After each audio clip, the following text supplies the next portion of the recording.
Welcome back, ladies and gentlemen, to another episode of the Aggressively Average podcast with your host, El Toro Loco. I have a very special guest today. Credible Crypto has been one of my favorite analysts just in the crypto space as a whole. If you aren't doing so already, please give him a follow on X at Credible Crypto. And he's been an analyst I've been following that has quite a good perspective, a realistic method to his madness. And I brought him on today to just help guide everyone with his opinions on what's going on in the market. Credible Crypto. How are you, brother? I'm doing great. I'm doing great. How are you? I'm doing amazing, doing amazing. Just thank you for taking the time out to help, the community kind of see the market through your lens. I'm sure that you know that the XRP army has been suffering mightily over here over the past couple years, but at least to me, it's looking like we're in for much better times. And I brought you on because you may have a different perspective on what's going on with the market as a whole, and specifically with XRP. And I'm very curious to know um, just when and where you think these prices are going to hit better times for us. Yeah, definitely. I'd be happy to share my thoughts on that. Absolutely, brother. Absolutely. Let's take a look at any charts you may have available for us. I know you have a theory on Bitcoin that I think is important, and overall, I think we're in agreement that the Bitcoin chart kind of leads this whole thing. I'm curious to know where you think this baby's going. Sure. So we'll start with a chart on Bitcoin. We'll take a look at Bitcoin. In general, Bitcoin kind of dictates the direction of the market. I do think at this point, XRP is kind of doing its own thing just because of the SEC case that kind of derailed its momentum a couple of years ago. And obviously, ever since then, it's been kind of like a cloud looming over XRP. So because of that, series of events, I think XRP is kind of doing its own thing, but we'll still take a look at Bitcoin because the context is important. And then we'll take a look at XRP, and then we'll also take a look at Ethereum as well, just to take a look and see how the other majors are doing. So we'll start with Bitcoin here, and of course I've talked about this a lot on Twitter, and I've kind of had the same idea since our bottom at 3K in 2018, and we are pretty much, in my opinion, coming to the culmination of that move. So back here at 3K in December of 2018 is when I basically said I think we're starting a new what we call a five-wave cycle, or you can consider it basically a macro uptrend of a series of highs and higher lows over a longer period of time. And I do think that this next leg to the upside that takes us above 100K in the coming months is going to be the final leg in that series of higher highs and higher lows, or the final leg in that trend that started back here at 3K. And in other words, we call that like a one market cycle of a certain degree. And so basically, good times ahead. The bottom on Bitcoin for this correction may or may not be in. It's a little bit early to say. And the reason I say that is because obviously we made a nice move off of our lows at 53K. But as you can see on these higher time frames, technically, this is still technically a lower high. So going from our high at 74K, we had a high, we had a low, we had a lower high, we had a lower low, and we continue to make these lower highs and lower lows. We got quite close to breaking that at 72K not too long ago, but again, that was followed by another lower low. And so while this momentum does look promising, we haven't yet made a higher high and broken out of this correction or this period of consolidation. Now, ultimately, if you are an investor here and you're not really an active trader, then this is kind of just noise on these time frames. You don't want to get too caught up in this price action and get shaken out, because ultimately, whether the bottom on Bitcoin is in or not, as I've previously said, I think downside is very limited. And what follows this correction that will hopefully complete soon is another massive leg to the upside to 100K plus. So essentially, if you're an investor, this is just noise, and you're basically accumulating as much as you can for the next leg to the upside. And if you're a trader, you have to be a little bit more careful with your entries and stuff. But bottom line is, Bitcoin has been in a 3 month consolidation period. And what follows this, in my opinion, is another major expansion to the upside for what I think will be a final parabolic advance in a larger, 5-year cycle. So it's going to get pretty crazy. As I've also said in previous videos, the rate at which we go up on this final leg should be even more aggressive than the rate at which we've gone up so far. So if you take a look at the angle of ascent off of our lows here at 15K, you can see it's been getting steeper and more aggressive. We expect that to continue to the end of this cycle. So the next leg up, whenever it starts, that angle of ascent will be even more aggressive, meaning things are really going to get kind of nuts in the following months with Bitcoin and really the crypto market as a whole. So that context is quite important when we view other crypto assets. In general, in such a raging bullish market, it's easier for these other crypto assets to basically generally go up than it is for them to go down. Momentum is carrying the market upwards. You've heard the saying, a rising tide lifts all boats. So in positive market conditions, you should generally be betting on upside across the board on most coins. Now, there's some nuance here. There's coins that I've been running for the last 6 to 9 months, pretty much going up only. And the same way that Bitcoin needs to kind of digest these bigger moves with corrections and consolidations to the downside, the same applies to the other altcoins as well. So if you're seeing an asset that has already moved up, 500, 600% in the last 6 to 9 months, the whole market will be moving up in general, but some of those assets are going to take turns correcting and rotating. So the good news for XRP in this scenario is that XRP hasn't done much over the last 6 to 9 months. In terms of upside, there hasn't been much. So XRP is not one of those coins that I think is going to bleed lower with the entire market. Rather, I think we're just forming a very large consolidation base, you can call it, before the next major leg of expansion. And yeah, that's Bitcoin for context, and then we can dive right into XRP here. And did you have any questions before I jump into XRP actually? Yeah, if we could just go back to Bitcoin very quickly, because I am curious about something. I Sure, was wondering, you said that we could, not that we will, but we could experience a little bit more to the downside. What levels do you think that could be if we sure. were to hit those? Sure. So there's this very key level here that basically the way that you can identify these levels is you're looking for periods of consolidation or sideways action before a big move to the upside. If you think about what this means, like for example, this region here I'll go ahead and mark it off.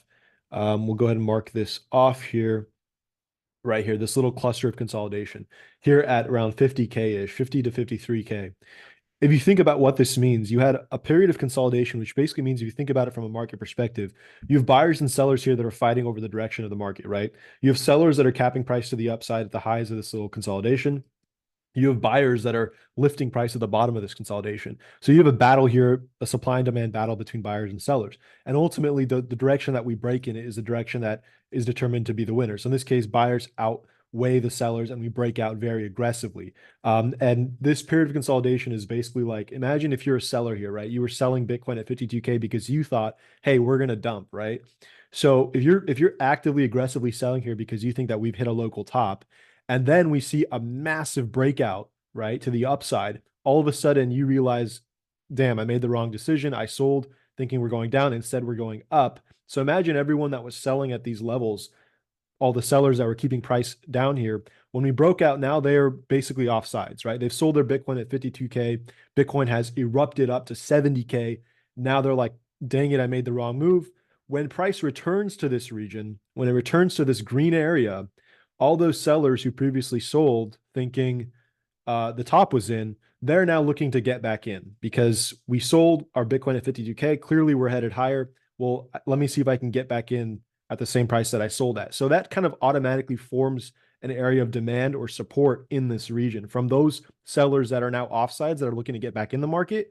And then you also have buyers like someone who maybe wasn't participating here, but now sees that Bitcoin clearly is heading higher and they want to also jump in as well. And so they often look at these areas of consolidation as areas of interest to enter. So you have a lot of reasons for why price should bounce off of the green zone. Now you can see here that we came very close to this green zone, but we narrowly missed it on the last move down, right? It was kind of front run by about $1,000. So a lot of people may think now that this is the bottom, okay? And what that means is for people that are long on leverage or margin, who are basically borrowed money to buy Bitcoin, most likely they've placed their stop losses right here. Why? Because they think that was the bottom. We've had a very nice move to the upside. There's no way that we retrace this whole thing. We're headed higher. Little do they know that we have technically just made a lower high. And in the same way that we made a lower high here at 72K and then fully retraced that move, that's still technically possible to happen here. And what we also know, again, is that there's a significant amount of leverage buildup that has occurred off of these lows. A portion of those are going to be people that have leveraged long. Again, their stop losses are likely resting right below these wicks, which means that if price is able to be pushed back down below these wicks, you force these guys out of the market. You stop them out. That creates sell pressure. Where does it create sell pressure? Right into this area where you expect a lot of buyers to be. The buyers scoop up the Bitcoin as these guys get stopped out, and then we see the true reversal. So the area of interest right now is really this green zone that we previously front ran at around 50 to 53K. That's assuming that the bottom is not in, right? If the bottom is in, you can make a pretty good argument that this region right here at around 58K, 58K to 60K is going to act as support as well. So in my eyes, I see basically like two viable options here, assuming that we don't just continue up and break out as it is. And the first is that we may come down if we get a correction and find some support closer to this area around 59, 60K and go up. Or if things are a little bit more bearish, you might come down and actually tag that place that we previously front ran around 53K. I'm not expecting much more lower than this 50 to 53K region at this time. No, that's really important. And this is for everyone at home, this is a big reason why I had Credible Crypto on. Because he explains the psychology of the graph and what's going on mentally inside the mind of an investor or trader at different times. Because a lot of people, they're just investors. But there are a lot of traders in this market and there's psychology that goes into the logic of when they get in and why they get in during certain moves. And then you also gave the different scenarios you see objectively coming just based on technical levels that are very probable. Either or could happen, and either or is okay because they're still part of the overall bullish context. So I really appreciate you sharing that. But Yeah, no problem. And I think that's kind of the important thing to remember. As you said, either of these is okay and either of these is fine because in the larger context, and this is where a lot of people get lost, in the larger context, you have to keep in mind that no matter what happens here, right? Whether we go down to 50K, whether we go down to 60K, and that's it, whatever happens here in this region is basically noise before this big leg to the upside. And that's the key to remember because a lot of people look at these lower time frame levels and they get stopped out or they get shaken out in this chop, and then they end up missing the big move. They're missing the forest for the trees, as you can say, right? They're getting so focused on this lower time frame stuff. They're getting so emotionally charged over these lower time frame swings that when the big move comes, they've now found themselves sidelined. So the key is, as an investor, you pretty much ignore this stuff and you don't get caught up in the lower time frame stuff. As a trader, you're paying attention because you're looking for, potential entries and stuff like that. But the key is that no matter what happens here, because there's multiple scenarios and possibilities, we can't see the future. But the point is, no matter what happens here, the next move is likely to be significant expansion of the upside. And that's the key that everyone should really take away from this. now, I know that overall we're still in this bullish market. We still have that big move to go. I see the arrow that you've drawn here. Like, what levels could this move bring us up to? I see. Well, personally speaking, just so you know where I'm at, I think that Bitcoin could hit 150 this cycle, give or take. But I think I see these levels reaching as high as maybe around 200 for you on here. I'm just curious to know your thoughts on that. Yeah, so that's a great question. So I've previously said that it's a very big range in terms of how high we can possibly go because the momentum as we push up is what's going to carry us, right? And that momentum could be strong, could be very strong, could be extremely strong. So I've previously said it's a very big range, but I'll give you kind of my minimum and maximum targets. My minimum target a minimum of no less than 100K, right? So just based off everything that I'm seeing, based on the move that's happened so far, I'm expecting no less than 100K as kind of a minimum target here.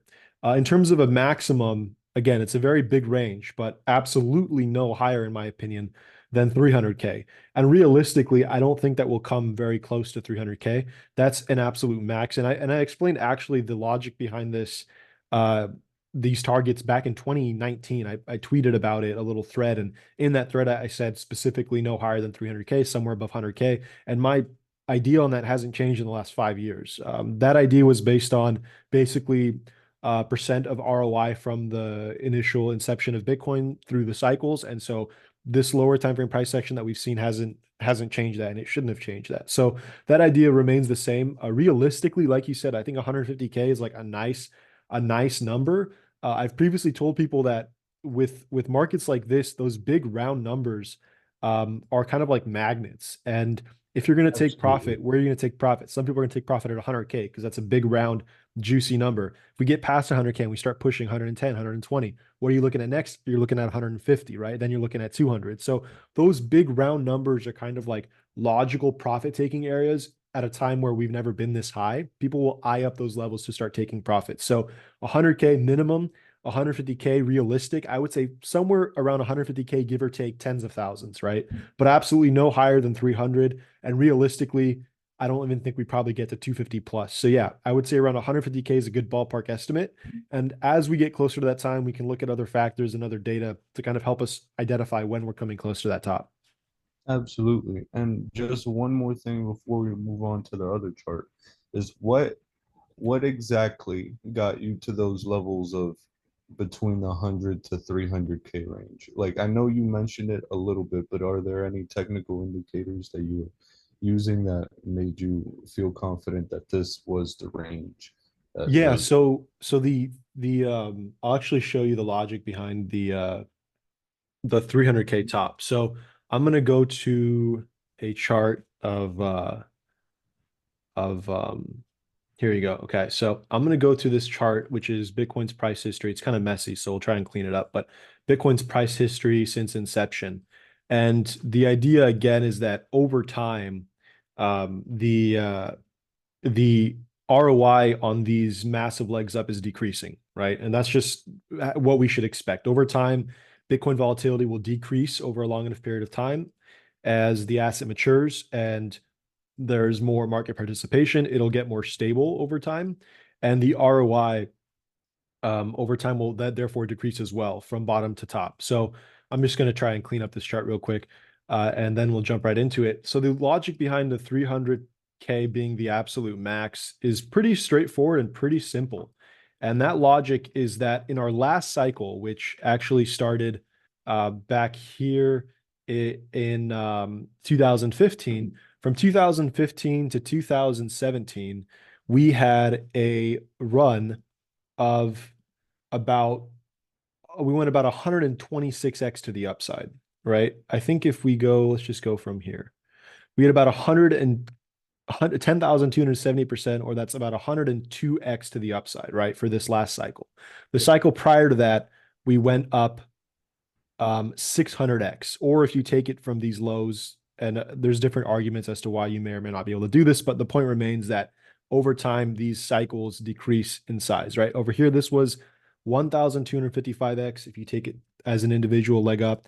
And then this next leg up was from 1,200x down to 600x, from 600x down to 100x. So logically, then this next cycle up, this next major 5-wave move up should be less than 102x, right? So if we go off the bottom of the start of this cycle at 3K, then 102x puts us at 300K, just about. And so that's where I got the absolute max, that we should actually be less than 100x. We should not go higher than 100x off the lows. And so 300K puts us at that 100x. And so that's where I got the absolute max for this particular cycle. excellent. Thank you for that, bro. Let's see. As far as the XRP chart, very quickly, I was wondering what your thoughts on it. You said you were going that we were going and it was doing its own thing to a certain degree. I'm curious to know where you think we're at now, because just for context for you, I personally think that we are within a window of achieving the March 2017 style move that XRP had back in the day. That's my personal take. And the reason is because it seems like um, XRP has just completed that downside move right before it took off. It broke a support level back in 2017 that it just did as well, I think last week or a week and a half ago or so. I'm curious to know your thoughts on that. Yeah, so I think that we're close to something of that magnitude. Like it obviously just the same with Bitcoin, the percent gain off of this next leg should technically be less. but that still opens the doors for a lot higher, because if you just look at the percentage gains on the run from 2015 to 2017, that was an absolute insane run. That was almost 1,000x. That was 937x to the upside, which is insane. Yep. So obviously, as I said, I think we're not going to go 937x here, but I mean, we don't need to go 937x. We can go 100x or 200x, and that would still be absolutely insane. I'll talk a little bit more about my targets here shortly, but just to give you guys some context, 937x on XRP would obviously be, I mean, that'd be crazy. That would 589. Come that'd be on. close to 589. But yeah, basically, I don't think we're going to like $300 here, but it's going to be less than that, obviously. But what I will say is that you can view this entire period of price action from the 2018 highs till today as essentially a massive consolidation range, right? Like that's all this is. It's tightening volatility, reaching an apex, very strong consolidation here. And as we know, as we saw back in 2015, and as I say all the time on Twitter and everywhere, that consolidation precedes expansion, right? And the longer the consolidation, the greater the expansion. The expansion that we saw in 2017 that took us 1,000x was preceded by 4 years of consolidation, 4 years of price going sideways, 4 years of people thinking that XRP is not doing anything, 4 years of people thinking that XRP is dead. And that was followed by 1,000x gain. Thus far, we've had, again, at this stage, we've now had nearly 7 years of consolidation, 7 years of sideways Yep. price action. Again, partially brought on, I think, because of the SEC lawsuit that marked one of our local tops here. But all that did is kind of delay the inevitable. And now when the inevitable comes, it's going to be a lot stronger for that, because all we've done here is we've shaken out a bunch of weak hands. People that previously would have sold on the way up have likely capitulated already or already sold on the bottom.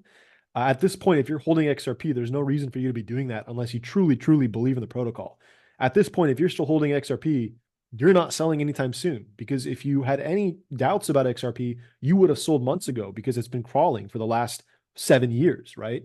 So if we understand that there's no weak hands left, essentially everyone holding XRP are diamond hand holders, then as we start breaking out and moving up, because of the lack of supply, because of the lack of potential sellers to be found on the way up, price will move up very aggressively, which is the same thing that we saw back here in 2017. And so if and when this move comes, it's probably going to happen, I mean, insanely quickly. You saw back here in 2017, we moved up, for example, and I actually caught this move from 22 cents. It was my entry into crypto, and I went long on XRP at 22 cents. I sold it at 222 on the way back down for a 10x, but it happened so quickly. Mhm. People aren't going to know what hit them. It's just going to go crazy. Like we went here from, I think, under a penny to 7 cents, and this is a weekly chart. So literally in like 2 3 weeks, we went up like 10 20x, and then what followed that was a move down to 2 cents, and then from 2 cents to 45 cents in like another 3 weeks, right? So this, and I believe this was either as Bitcoin was approaching its top, or I think actually this move from 22 cents was the move of Bitcoin after Bitcoin had topped. We went from 22 cents to 386. So as I previously said, the biggest moves are going to happen after Bitcoin tops, which means for XRP, like I said, it's kind of working on its own schedule now. So maybe that's the case, maybe that's not anymore. It's going to be a little bit unpredictable. But when that move comes, it's going to be fast, it's going to be aggressive, and people aren't going to know what hit them. And the best way to position for that is position before the move, because as the move's happening, you It's probably want to find a impossible. position Yeah. at that point, right? So Yeah. And that's really the point I like making to people. You know how they're like there's some people that maybe are blessed and lucky enough to not have had to suffer through the XRP bear market of 7 years, right? Over the past 7 years of consolidation, like you said. yeah. Um, there are people just coming in now that are like, what's this XRP stuff? Oh, yeah, seems like it makes sense. Oh, banks. Oh, yeah, this is interesting. Sure, I'll get it now. And you will be fortunate enough to catch the back end of the bear market right into that exponential move. Because, Yeah. like you said, once that XRP move happens, you can't wait for a pullback to get an entry. It just goes up 10x immediately, and that those entry points never get reached again, right? So that's why it's so important that if anyone's listening at home that's considering getting an entry, look, I'm not talking to the dudes that have been here for years, accumulating throughout all of it. I'm talking to people that, hey, if you found this asset and you want to get in, don't try and nickel and dime your entry points right now. These are magical levels that we don't have to wait too much longer for. So that's what's so important right now. But Yeah, I mean, I agree 100%. Like I said, it's going to happen quickly. I remember actually, it's a funny story. I remember back in 2017, when XRP was going up, I bought it at 22 cents, and then I had some buddies who were with me, and they were all excited to get into it, and it was climbing. It hit 50 cents. Now it hit 75 cents, and then they wanted to get in. And at that point, I don't know if you remember, if you were there, but the major exchanges like Bittrex at the time, and I think it was Binance, they stopped allowing new registrations for accounts. yes, And so these guys were effectively locked out. They couldn't buy XRP even though they wanted to at 70 cents because the exchanges were all had stopped accepting new applications. So it's a funny story, but yeah, you were literally like at that stage, by the time you know what's happening, it's taken off, you know. And something like XRP where it's been consolidating for so long, it's just going to be even more aggressive. And people also like, it's funny hearing people say that XRP is dead, because the reality is, regardless of what you or I think, right? Regardless of the way we feel about XRP, the fact of the matter is that if you look at the top 20 coins on CoinMarketCap, top 10 even, I believe, XRP sits in the top 10 if I'm not mistaken today. And absolutely. right, is that correct? It's still in the top 10? Yep, I think Yeah. it's number five.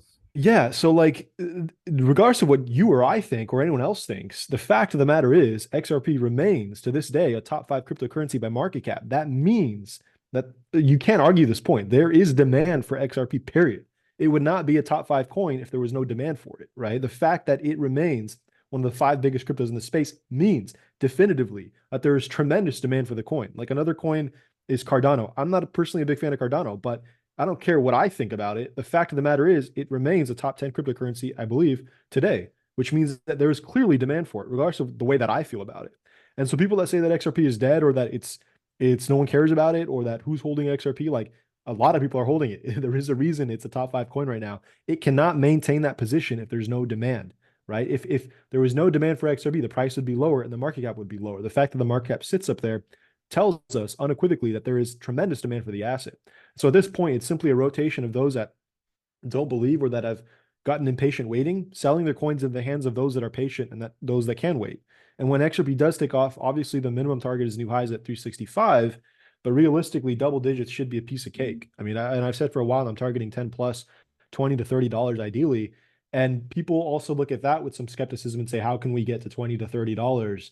And I just gave them a simple example. Ethereum had a high of 5,000, currently sits at around 3,000.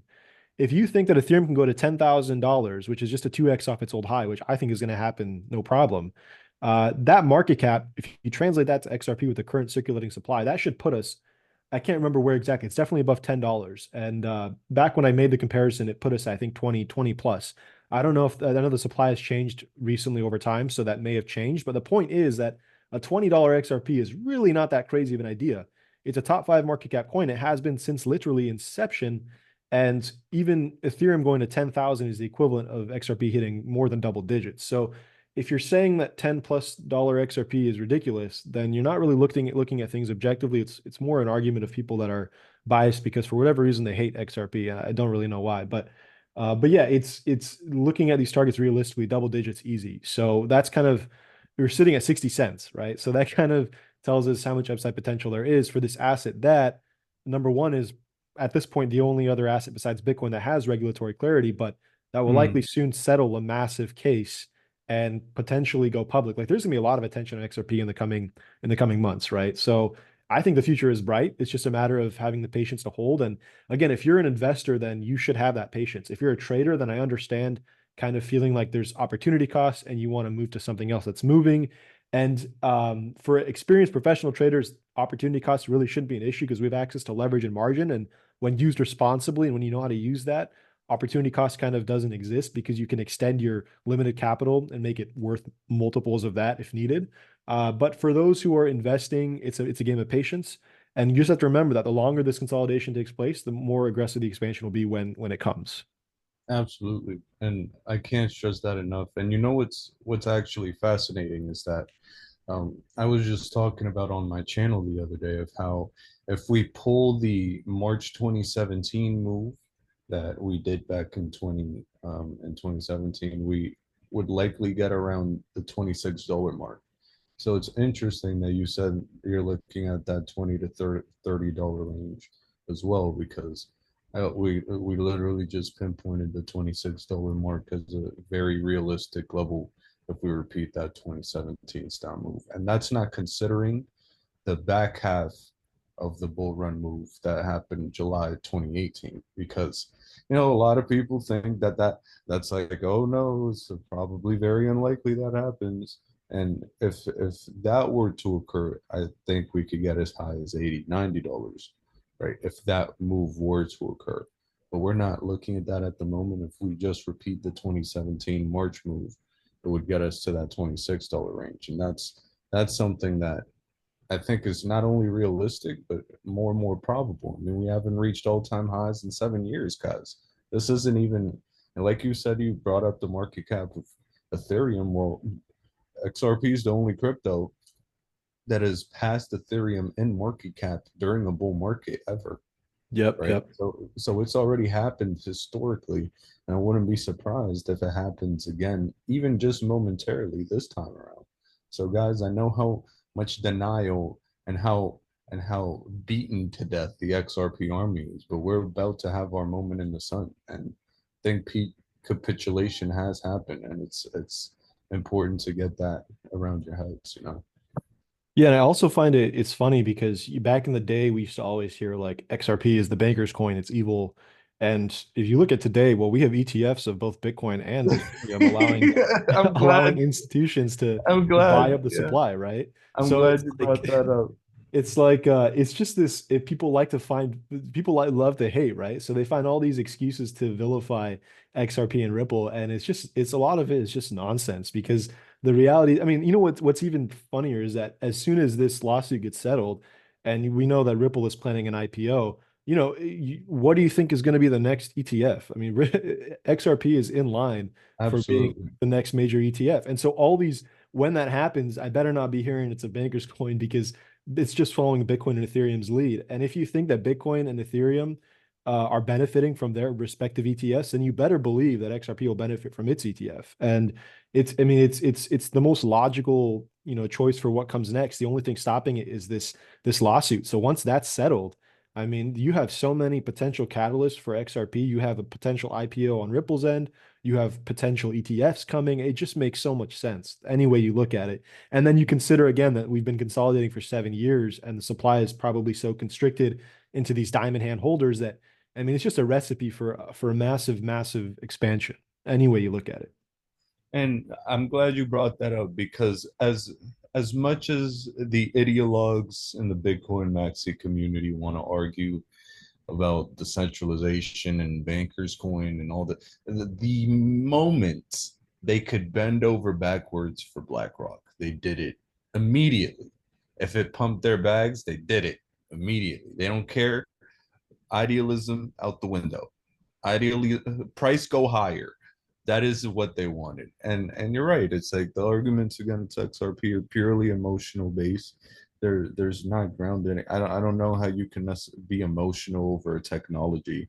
I never really understood it, but I guess that's just where we are in 2024.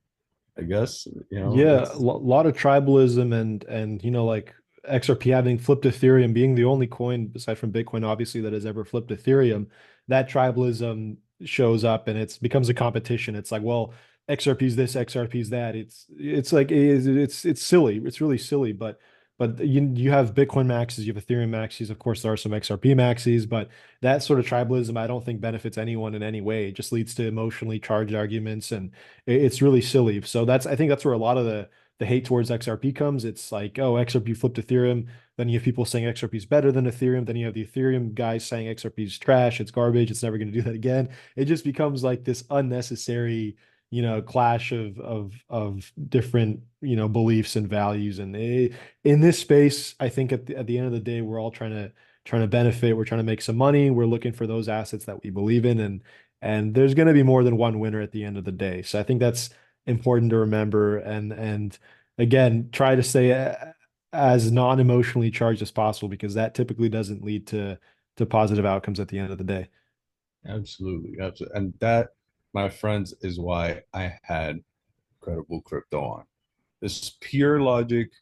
It's pure just charts. It's pure just personal experience from being in this market for as long as he's been. So that's excellent, brother. And I'm curious to know as well, based on based on what we have here, do you think this move for XRP could be in store for us shortly? Like within the next couple months, couple weeks? What are we looking at here? Right. So that is probably the most difficult question. Yeah, Just because, after yeah. right, it's been 7 years. We're in essentially a consolidation phase, consolidation range, and it's hard to know when that will end. You can see even back here in 2015 to 2017, we basically chopped within a very tight range for 2 years. Like imagine this is a very big range, and then it got smaller and smaller and smaller. And then for 2 years, we sat in this very tiny range. And then one fine day, we just exploded. And so we're reaching kind of an apex here. What you're looking for is essentially for this range to get tighter and tighter and tighter. And at some point, it can't get any tighter, and then we explode. And we're getting close to that point now. If you look at the range that we've been in since 2017, it's getting very, very tight. Really doesn't have that much more room to tighten up here. So we're getting close. It's hard to know exactly when, but what I will say is that sometimes, and you kind of have to be a bit of an experienced technical analyst to notice these things. But what people like me are looking for is we go to these lower time frames. This is the daily chart, and we're looking for the start of a trending move, right? And what that looks like is we call it waves of five, but basically what we're looking for is a series of higher highs and higher lows to present themselves on this lower time frame. And when we get such a series of higher highs and higher lows, which is a lower time frame trend, more often than not, that lower time frame trend will evolve into a higher time frame trend. And so if we get the first five leg move and we can identify that, then we can buy the dip and catch the next five wave move. And that is usually the start of the trend or the trending market and when things get exciting. So what I'm doing personally is I'm waiting to see some proof or some sort of validation of a lower time frame trending move. And when I see that, we'll have a better idea of when this big move is going to start. Right now, on the very lowest of time frames, I've shared that I think the current move right now, we still don't have any kind of evidence of a trending move. This is a range right here that we're currently sitting in. You can see that, of course, from this chart that we're just shy of the highs. So I'm looking for a sweep of these highs, and then I'm looking for a pullback. Again, if the low on Bitcoin is in, then there's a high likelihood that the low on XRP is in. If the low on Bitcoin is not in, then there's a chance that the low on XRP is not in. But this area down here, and I've shared a chart on Twitter on this recently, between 37 to 50 cents is an area of support or demand, like I previously talked about on Bitcoin. So in the case that Bitcoin does pull back, this area is where I want to see price hold. And if price can hold in this area and then make another five-way move to the upside or another trending move to the upside, then we may be onto something. And another thing to remember is that even if Bitcoin does make another pullback, at some point it's going to start that leg up to 100K plus. At that point where the downside on Bitcoin is done, the downside on XRP is likely done as well. From that point onwards, XRP could potentially chop around and tighten up in a consolidation before erupting. But odds are that the actual bottom in US dollar terms is probably in at that point. So at the point where the drawdown on Bitcoin is complete and we've started that next leg up to 100K plus, at that point, whatever low XRP is put in, I will probably believe that that's the low. That doesn't mean that we're going to explode the next day. We could form some sort of a tight consolidation like this over a number of weeks or even months. Probably not months, but weeks. And then eventually we're going to erupt from that too. So it's hard to know exactly when we're going to break out, but if we can identify when we likely have a bottom in USD terms, then we can start looking for the impulsive trending moves. Then we can get a better idea as price action develops. But in any case, again, it's simply a matter of time. And again, it's likely going to happen so quickly and so fast that most will be caught off guard. At this point, it might be a major catalyst that triggers such an event. Like maybe we hear about a settlement of the SEC case, or maybe we hear Yeah. talk of an XRP ETF after that, or even the Ripple IPO after that. There might be some big catalyst that coincides with the takeoff. And again, that's why it may be so unpredictable, because we might see breaking news at some point, which may be the catalyst that triggers such a move. And at that point, when it's already out in the public, that sort of news, if it's gonna trigger the breakout likely happens in seconds or minutes. And before you know it, we're likely up 30, 40, 50, 60%. And at that point, you have people questioning, when should I buy? Should I wait for a dip? And at that point, it's kind of too late, because you either FOMO in on a big pump that retraces and then you sell, or you're waiting for a dip that never comes, or something of that nature. So especially if you're not great at technical analysis, or you're not great at charting these things, at this stage, you just want to be DCAing. Of course, don't invest more than you can afford to lose, but you just want to be slowly accumulating, because it's going to be hard for the average person to time this. Those of us who are actively trading or constantly staring at these charts 10 hours a day, we might see something that gives us a heads up that allows us to position, but the average person is going to struggle with that. So for most of you guys, again, who are not, professional traders, your best bet is simply to DCA with what money you can afford to DCA with, and then just wait for the eventual eruption when it comes. Excellent, excellent. And there was actually something else that I wanted to talk about in regards to XRP, because the other day, I think it was a couple weeks ago, when we broke that 40 cent level briefly. I believe it was Alessio Rastani came out and all his followers and said, doomsday scenario for XRP, we could hit 13 cents. And to me, when I see things like this, when people that normally cover Bitcoin or other channels like this suddenly want to pay attention to XRP when it's like a downside scenario, an extreme downside scenario, for me, I feel like it's they've gotten to them. They're flooding this asset now intentionally. And the overall bullish context of this market, when everyone thinks Bitcoin and ETH are going to hit new highs, XRP is going to be the one that just collapses in price to 13 cents. Is that right? Now, I've been through the ringer. I'm not opposed to anything happening. It just seems like planted FUD in my opinion. I'm curious to know. Of course, we believe that this is a bullish asset, but what could be the downside, and how could that happen in regards to XRP? Right. So yeah, I pretty much agree with you. I think again, a lot of it is, and you see it, I see it so much on Twitter too, and it blows my mind. Like I feel like people know that XRP is followed by a lot of people, and people know that there's a lot of passionate people behind XRP. And the kind of the best way to get engagement is to stir up drama and stir up people. So I feel like a lot of these people just post these things in an effort to drum up their own engagement. It's to me, that's a little bit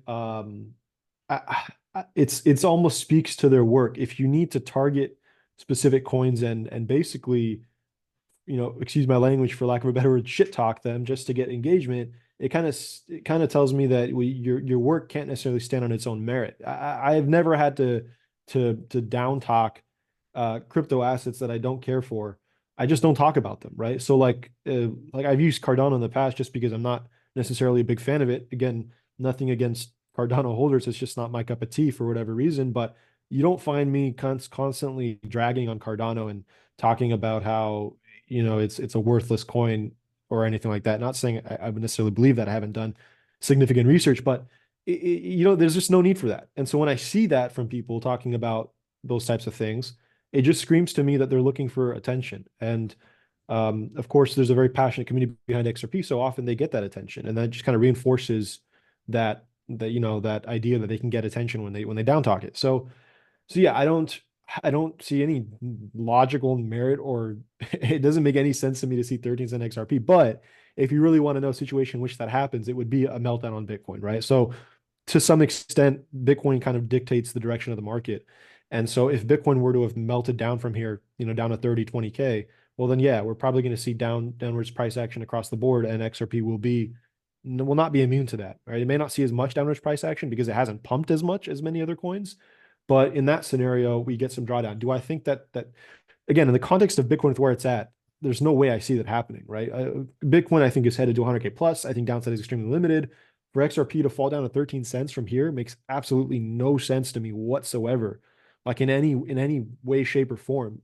Primarily because I'm so bullish on Bitcoin here, and with Bitcoin rising, the entire market's going to rise, not fall. So to think that XRP is somehow magically going to drop down to 13 cents for no reason, I mean, it just sounds like engagement bait to me, to be frank. I think it's the nature of the society we're in. We're in a clickbait society. There's too much content, and like you said, people need to stir up engagement. And I think it's just fascinating when you see it. I'm so privy to the bullshit now. I'm like, the fuckery is right here. Yeah, yeah. But something else I did want to talk about, especially on the eve of this Ethereum ETF coming out. What are we looking like for Ethereum? Because I think there's not just Bitcoin, but there's a two-headed monster at the top of the crypto market. And for me, I just want to see as much money come into the space as possible because the more money that comes into Bitcoin and the higher that price goes, and the more money that comes into Ethereum and the higher that price goes, the more money just sloshes around to other altcoins as well, right? It's like Yeah. a trickle down effect. So what do we see coming for this Ethereum chart as well, bud? Sure. So yeah, 100% agree with you. At the end of the day, the more money that gets inside this system, the higher our coins are going to pump across the board. So I'm happy to see ETF flows coming in for Bitcoin, coming in for Ethereum, because eventually that money is going to find a way into, other altcoins as well.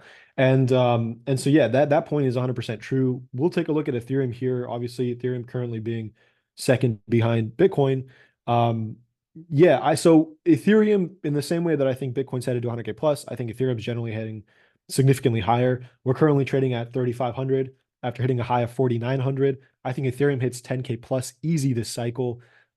Realistically, significantly more than that. And the logic behind that is simply that if Bitcoin is going to 2x at least from current levels, we think Bitcoin is going to 2 to 3x from current levels, then Ethereum, which is a higher beta asset, smaller market cap, more volatility, should at least 2 to 3x from current levels. So we're looking at $3,500 Bitcoin. That puts us at 7 to 10K minimum. So yeah, I think Ethereum is going to go past 10K. But for right now, in the immediate lower time frame view, a lot of hype around the ETF that came out today. You can see that this is a daily chart. The candle for today is pretty much flat, right? So again, people always like to hype up these big events. But as I shared this chart, I think 3 or 4 days ago, and I basically said that to me, this looks like there's a draw to the downside on Ethereum, at least in the short term, before the next major leg to the upside. And a lot of people kind of said, "You're crazy. The ETFs are launching in 3 days. You're nuts if you think we're going to get a drawdown."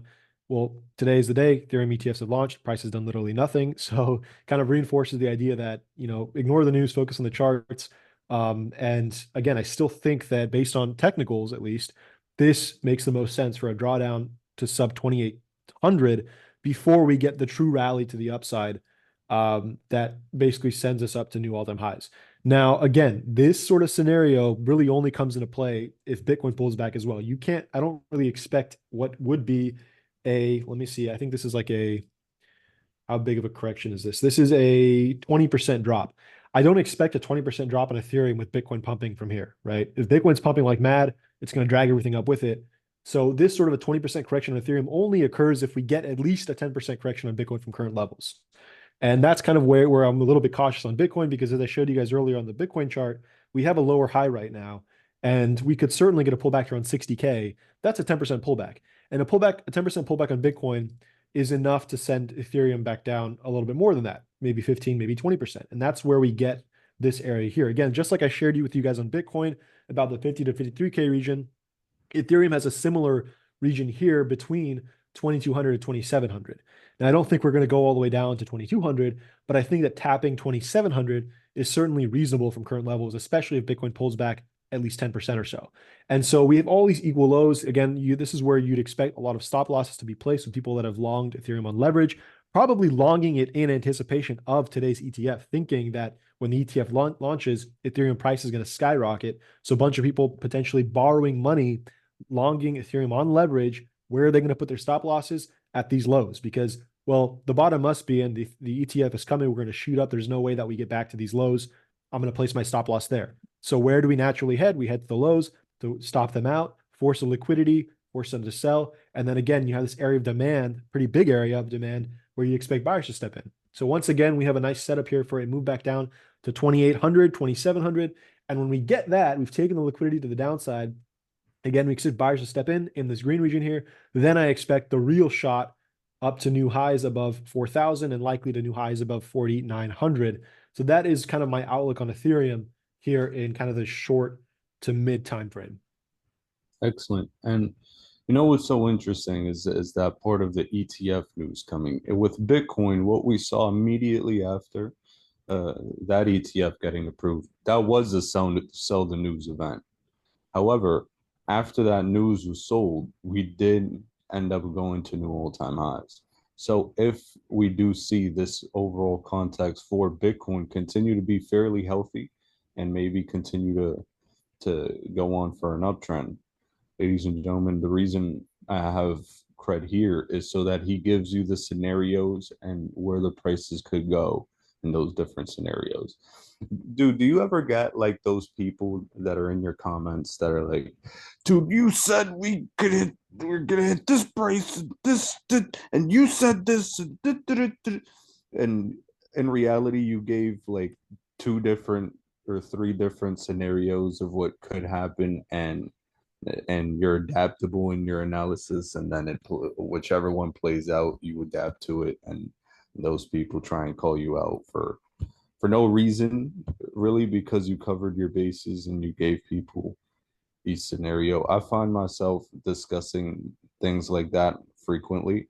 I'm curious to just know your experience on that, because big reason why I appreciate your TA is because you give numerous scenarios and levels that are equally likely that we need to keep an eye on, and then things happen. Yeah, so absolutely. That happens all the time, all the time. And the thing is, like, the thing that people have to understand is that none of us have crystal balls. None of us can see the future. What we can do is take what we've learned from our experience in the markets, take what we've learned from studying these markets, trading these markets, and applying them to kind of identify what the highest probability options are. Now, of course, we don't know what's going to happen, but we can say with some level of confidence that this scenario has a higher likelihood of happening than us just climbing straight up. Or we can say that this second scenario is more likely than the first scenario, but both are possible. Ultimately, sometimes I have more confidence in a certain direction, and sometimes I have less confidence. And so sometimes when I'm very confident, I can say with a high level of confidence that I expect this to play out. But there's this lower confidence idea that's also possible. And I'm telling you specifically which one I believe is going to play out based on my confidence. Now, sometimes I'm very confident, sometimes I'm not as confident. But at the end of the day, the other thing to be able to remember is that the lower time frame price action, this is the most volatile asset class in the world. So the lower time frames are going to be a lot harder to kind of identify price action, developing price action and direction versus the higher time frames. So for example, if we look at the Bitcoin chart here, I can say that we made a significant low here at 38K. We have now made a high at 74K, and we're going to make a higher low above 38K, and then we're going to go to 100K. And I can just say that. That's all I can say. And guess what? I'm probably going to be right. And whether or not we bottomed at 59K or 56K or 53K or 50K or 47K, we're probably going to make a high low above 38K, and we're probably going to go to 100K after that. So I can play it safe and simply say that we're going to go to 100K, we're not going to go lower than 38K, and not utter another word for the next 3 months. And guess what? I'm probably going to be right. And people are going to say, wow, your hit rate is 100%. You said we're not going to do this, we're going to do that, and we made it. Fantastic, right? I choose, because I'm an active trader and I trade the lower time frames, I choose to dive into the nitty gritty. I choose to talk about the chop, because for me, I actively trade these markets and I will trade the chop. Not everyone can trade the chop, and it's a lot harder to trade the chop than it is to simply identify high time frame levels and do high time frame analysis. So I will put my neck out on the line and say that I think that this is most likely on the lower time frames, knowing that my hit rate on these lower time frames is not going to be as great as my hit rate on the higher time frames. But I'm not here to impress people with my hit rate. I'm here to talk about the way that I look at the charts and hopefully educate some people on how they can better interpret this lower time frame price action to hopefully benefit themselves, right? So again, high time frames are always going to be easier to identify than lower time frames, and lower time frames are going to be more harder to predict essentially than higher time frames. And you can decide on what time frame you want to play, what time frame you want to try and trade, or invest on at least. And you have to understand that at any given time, there's multiple ways that this can play out. And sometimes you'll have more confidence on an idea. Sometimes you'll have less confidence on an idea. That's just the way that it is. For me, I'll expressly identify those places where I'm very, very confident. And I'll say at some points where I'm not so confident. And I'll say maybe I see two viable scenarios, or maybe I see three viable scenarios, or maybe I see one distinct viable scenario. And I'll tell you about my level of confidence for each. And sometimes I'll be right and sometimes I'll be wrong. But hopefully, what you gather from my updates and my analysis on these lower time frames is you get a better idea of how to look at these charts and identify key areas of interest where inflection points where price may shift. And also, I'd like to touch on one more thing you mentioned, not too long ago about the Bitcoin ETF and how price action developed from there. And so I just kind of gone into that area where that ETF area, it's this region right here. And if I'm not mistaken, the Bitcoin ETFs went live somewhere around 46, 47K. You can see that we obviously came back down. What do? We took the lows, right? A liquidity grab. And then we reversed and saw another impulsive leg to new all-time highs or new highs. Yeah.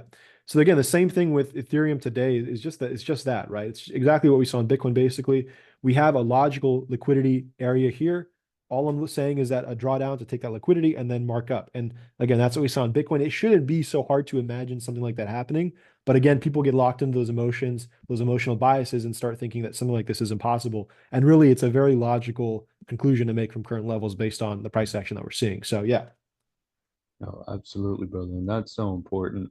I always tell people I'm an investor in crypto because like trying to look at short-term time horizons just increases your odds of being wrong exponentially, right? And I tip my hat off to you, bro. That's like you're raw dog in this market. To say the least, you're going for it, dude. And for the most part, I think if you're trading the market, that's pretty sound, and you have a method to the madness that is crypto. And if you could find a method that works, it can be profitable for sure. And yeah, hats off to you, bro. That's a life I do not want for myself. That, Yeah, it's not all glory and glamour. There's a lot of hard work, a lot of sleepless nights that goes into this. It's definitely not for the faint of heart. So I don't want to sugarcoat it. Trading is not an easy game, right? No matter what people tell you or what they want you to believe, it requires a lot of time, a lot of commitment, a lot of effort, and it takes I mean, like I said, I've been doing this for 7 years, so and I've been doing it full time. So imagine staring at the charts 10 to 12 hours a day during weekdays and weekends. You don't get any time off in this game unless you want to take it. But you have to be committed to this, and you can't slack off. So yeah, it's a lot of work and effort. Eventually, it may pay off for some. It may never pay off for others, right? I can't tell someone else whether or not they'll be successful because I don't know what their level of commitment and motivation is like versus mine. But yeah, it's like you said, when you go down the lower time frames, your hit rate's going to decrease. That's just how it is typically. Higher time frames are easier to identify areas of interest, a larger margin of error. You don't have to worry so much about, small fluctuations based on volatility, but on the lower time frames, you absolutely do. And I just want to add one more thing just to be a little bit more clear about, downside targets.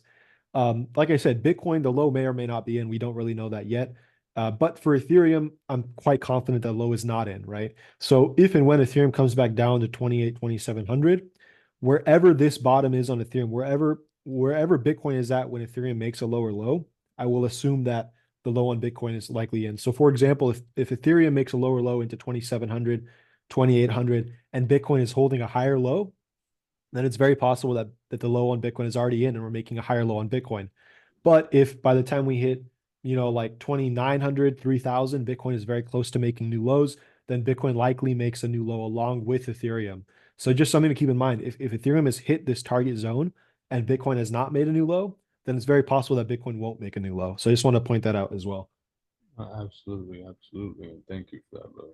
And before I let you go, actually, oh, we didn't plan this beforehand, but this is a greedy request for me personally.